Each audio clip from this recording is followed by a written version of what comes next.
Sa iba pang balita, may dalawang lead nang sinusundan ng pulisya kaugnay ng riot na naitala partikular sa Ayala Bridge at sa Recto sa Maynila sa kasagsagan ng anti-corruption rally kahapon. Posible umanong naimpluwensyahan ng mga naarestong sospek na makilahok ng isang online hip-hop personality habang sinisilip din ang anggulo na politically motivated ang naturang pag-atake.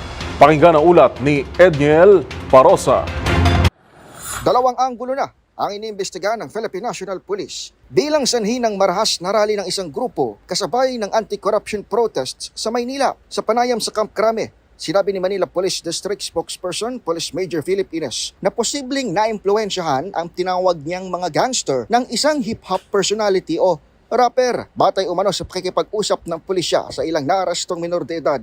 Ikinimta umano ng iba na nahikayat silang mag-rally online. Dahil dito ay nakikipagtulungan ng MPD sa PNP Anti-Cybercrime Group para masuri kung totoo ang naging hakutan o hikayatan ng kabataan gamit ang social media o internet. Tignan po natin yun at humingi na rin po tayo ng tulong sa ating anti-cybercrime para ma-check po natin. Kasi sinasabi nila po, nagkaroon po ng pagkikayat sa kanila online. Ang sa atin po, magkakaroon po tayo ng pag-iimbestiga at hindi po tayo papayag na hindi natin mapapanagot ang talaga may hayagan po paglabag sa batas.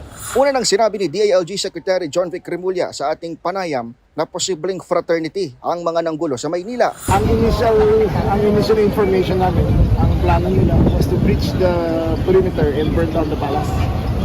Habang inilutang naman ni Mayor Isko Moreno na maaring korektado sa politiko at ilang negosyante ang naturang kilos protesta. Sa tala ng Philippine National Police, umabot sa 113 ang naaresto, kabilang ng 48 minors, 121 pulis naman ang nasugatan, habang 76 na sibilyan ang nadamay rin at nasaktan. Para sa MBC TV Network News, ito si Edniel Parosa, na Razor H. Una sa Pilipinas, una sa Pilipino.